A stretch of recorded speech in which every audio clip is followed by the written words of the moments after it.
जी अस्सलाम वालेकुम स्टूडेंट्स। आपका सब्जेक्ट है जी नॉन बैंकिंग फाइनेंशियल इंस्टीट्यूशंस और यूनिट 6 जो लीजिंग कंपनीज के हवाले से है उसको अभी हम डिस्कस करने लगे हैं। अच्छा, लास्ट यूनिट में जो मुदारबा के मुतल्लक था उसमें मुदारबा कंपनीज ऑर्डिनेंस 1980 और उसके रूल्स दिए होंगे एनेक्शर्स में जो यूनिट 5 के बाद हैं, तो उनको एक दफ़ा पढ़ लें। पेपर पॉइंट ऑफ व्यू से वो अहम नहीं है। हम लीजिंग पे बात करते हैं, इसका कॉन्सेप्ट डिस्कस करेंगे, टाइप्स डिस्कस करेंगे, इसकी प्रोडक्ट्स और इसकी इंडस्ट्री के इश्यूज डिस्कस करेंगे। तो सबसे पहले हम लीजिंग के कॉन्सेप्ट पे आते हैं। कॉन्सेप्ट ऑफ लीजिंग क्या है? यही पुराना प्रिंसिपल है जिसमें सेलर बायर को एसेट देता है यूज के लिए ऑन पीरियोडिक इंस्टॉलमेंट, यानी इंस्टॉलमेंट की बेस पे डिफाइंड पीरियड के अंदर दिया जाता है। यानी आप गाड़ी आप ले लेते हैं एक लीजिंग कंपनी से, सपोज 10 सालों के इंस्टॉलमेंट पे आप हर साल या हर मंथ उसकी पेमेंट करते रहते हैं। अब जब आप पेमेंट करेंगे, गाड़ी किस्तों पे लेंगे, तो उसमें आप उसकी कॉस्ट भी वापस कर रहे हैं और मुनाफा भी दे रहे हैं, क्योंकि आपको गाड़ी मिल रही है और वो जो आपको गाड़ी प्रोवाइड करने वाले हैं जो लीजिंग कंपनी है, वो मुनाफे के मार्जिन में फिर अपनी चीजें पूरी कर देते हैं।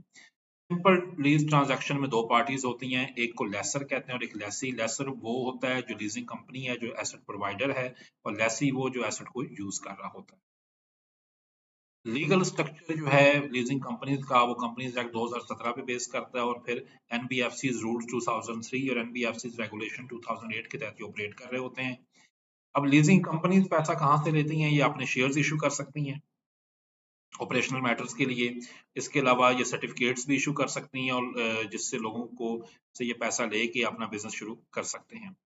अगर मैं टाइप्स ऑफ लीजिंग की बात करूं तो बहुत तरह की लीजिंग प्रोडक्ट्स ऑफर की जाती हैं। एक को सबसे बड़ी मशहूर फाइनेंस लीज है।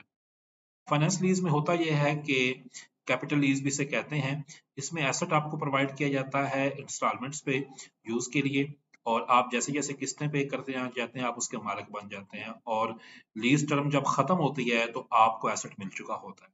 दूसरी होती है ऑपरेटिंग लीज। ऑपरेटिंग लीज की सूरत में भी एसेट आपको दिया जाता है और आप किस्तें पे करते हैं, जिन्हें लीज रेंटल्स कहते हैं। लेकिन लीज मुद्दत के खत्म होने पे वो एसेट आपकी मलकियत नहीं बनता। तो ये ऑपरेटिंग लीज का एक मसला होता है। इस सूरत में फिर आपकी किस्त कम होती है और फाइनेंस लीज की सूरत में आपकी किस्त ज्यादा होती है। इस तरह सेल एंड लीज बैक एक टाइप है। इसमें होता यह है कि एसेट आपके पास मौजूद होता है, आपको कैश की जरूरत है, तो पहले आप एसेट सेल करते हैं टू द लीजिंग कंपनी। वो लीजिंग कंपनी फिर एसेट वापस आपको लीज पे दे देती है, तो आप फिर उसकी किस्तें पे करते हैं। इसमें फिर आगे फाइनेंस लीज या ऑपरेटिंग लीज की ऑप्शंस हो सकती हैं। इस तरह स्पेसिफिक लीज हो सकती है, आप एसेट को खास मकसद के लिए ले सकते हैं। जर्नल पर्पस लीज होती हैं। लीवरेज लीज होती है। इसमें होता यह है कि जो लीजिंग कंपनी है वो किसी फाइनेंशियल इंस्टीट्यूशन से लोन लेके आपको एसेट लीज पे करा देती है और आपने फिर लीज रेंटल पे करने होते हैं, या एग्रीमेंट के अंदर आपने कुछ इंटरेस्ट भी पे करना है। फिर सिंथेटिक लीज भी इसमें एक ऑप्शन है। सेल्स टाइप लीज भी एक ऑप्शन है, आप इनकी रीडिंग कर लीजिएगा। अच्छा, अगर हम प्रोडक्ट की बात करें, लीजिंग कंपनीज पाकिस्तान में कौन सी प्रोडक्ट ऑफर करती हैं, तो सबसे बड़ी प्रोडक्ट प्लांट और मशीनरी है। किसी भी कंपनी के लिए प्लांट और मशीनरी खरीदना बहुत बड़ा मुश्किल काम होता है। मोस्टली ये इंपोर्टेड आइटम्स होते हैं और कॉस्टली होते हैं। तो वन टाइम अगर अमाउंट आपके पास इतनी नहीं होती तो आप फिर plant and machinery leasing company से ले लेते हैं। इनको periodically आप किस्तों में पैसे देते हैं। इस तरह इंडस्ट्रियल इक्विपमेंट जो सोफिस्टिकेटेड किस्म का होता है वो आप ले सकते हैं। कमर्शियल व्हीकल्स जो लॉन्ग व्हीकल्स होती हैं वो आप ले सकते हैं, ट्रक, कंटेनर, बसेस। इस तरह मेडिकल डिवाइसेस जो होती हैं, मेडिकल मशीनरी, वो भी हॉस्पिटल्स इनसे ले सकते हैं। फिर पर्सनल केयर की बहुत सी चीजें होती हैं वो आप ले सकते हैं ऑन इंस्टॉलमेंट्स। इस तरह एनर्जी इक्विपमेंट जैसे जनरेटर्स और इस तरह की जो यूपीएस, सोलर पैनल्स, इनकी भी लीज की ऑप्शन। इस तरह कमर्शियल बिल्डिंग्स जो हैं उनको आप लीज पे ले सकते हैं, और टेक्नोलॉजिकल इक्विपमेंट। तो ये सारे महंगे आइटम्स होते हैं। तो लीजिंग कंपनीज इंश्योर करती हैं कि मार्केट में हम इनको लीज इंस्टॉलमेंट्स में प्रोवाइड करें ताकि लोग इनको अच्छे तरीके से यूज कर सकें, और ये जो फंड्स की डेफिशिएंसी है वो कंपनीज की दूर हो सके। अब कॉर्पोरेट वर्ल्ड में फिर लीजिंग कंपनीज का रोल ये होता है कि, जारी बात है, प्लांट और मशीनरी ये प्रोवाइड करते हैं। आपके लिए एज ए बिजनेसमैन सबसे जरूरी ये होता है कि प्लांट और मशीनरी आपको मिले, आप प्रोडक्शन कर सकें। इंस्टॉलमेंट्स पे करना आपके लिए बड़ा इशू नहीं होता। इस तरह इंडस्ट्री एक्सपेंशन में ये अपना रोल प्ले करते हैं। आप ये प्लांट मशीनरी इक्विपमेंट जब प्रोवाइड कर देते हैं तो आप फिर अपने बिजनेस को एक्सपेंड कर देते हैं। कैपिटल फॉर्मेशन में इनका रोल इंपॉर्टेंट होता है। किस्तों पे ये चीजें बना रहे होते हैं, दे रहे होते हैं। New units, plant, machinery, transportation equipment, warehouses. इस तरह इंस्टॉलमेंट परचेजिंग की ऑप्शन पे फिर आप जब मुख्तलिफ चीज़ें जैसे गाड़ियाँ, घर ये चीज़ें दे रहे होते हैं तो लोग और उसके खरीदार बन सकते हैं, और ये एक किस्म का बैंक लोन्स का अल्टरनेट होता है। हायर सेल वॉल्यूम इनके होते हैं।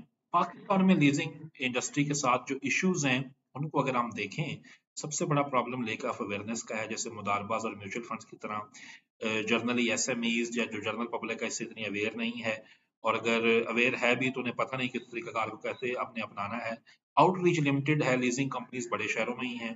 रिकवरी रेट का भी एक इनका प्रॉब्लम है। जैसे पाकिस्तानी लोग अक्सर चीजें किस्तों पे ले लेते हैं और फिर किस्तें टाइम पे नहीं देते या किस्तें शॉर्ट कर देते हैं। तो इस सेक्टर में भी ज़्यादातर बैंक्स डोमिनेट कर रहे हैं, और लीजिंग के काम में बैंक्स भी काफ़ी इन्वॉल्व हो चुके हैं। बैंक्स क्योंकि हर बड़े और छोटे शहर में मौजूद हैं, तो जनरली बैंक के थ्रू ही लीजिंग का काम चल रहा होता है। फिर इनकी प्रोडक्ट रेंज लिमिटेड है, और फिर ज़्यादातर बड़े इंडस्ट्रियल सेक्टर के साथ ये डील कर रहे हैं। प्रोफेशनल्स भी इस शोबे में बहुत कम है लीजिंग सेक्टर में। रेगुलेशंस भी थोड़े स्ट्रिक्ट हैं, 2003 के जो एनबीएफसीज हैं या 2008 के रेगुलेशन। और फिर इस सेक्टर में इनफॉर्मल सेक्टर अब बहुत आ गया। आप अक्सर बाजारों में देखें किस्तों पे चीजें आपको मिल रही हैं, वो ज्यादा इंटरेस्ट भी चार्ज करते हैं, और अगर और उनकी टर्म्स एंड कंडीशन भी ज्यादा क्लियर नहीं होती।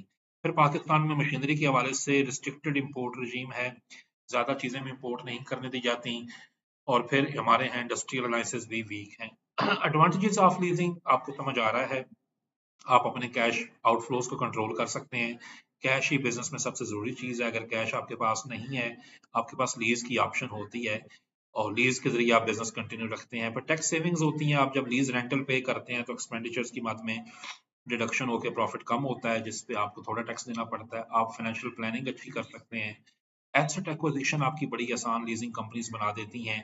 आप किस्तें पे करते जाएं 5 या 10 साल की, और आप अपनी स्पेयर कैपेसिटी को यूटिलाइज कर सकते हैं विद द न्यू इक्विपमेंट, और न्यू टेक्नोलॉजी या न्यू मशीनरी आप ले सकते हैं फॉर योर बिजनेस एक्सपेंशन। तो ये था जी लीजिंग के मतलब यूनिट। ये इसके क्वेश्चंस वगैरह अवेलेबल हैं। इस चैप्टर की भी आप अच्छी तरह रीडिंग करें, और इंपॉर्टेंट कॉन्सेप्ट्स मैंने आपको ओवरव्यू कर दिए हैं। इंशाल्लाह नेक्स्ट वीडियो में हम नेक्स्ट यूनिट को ओवरव्यू करें।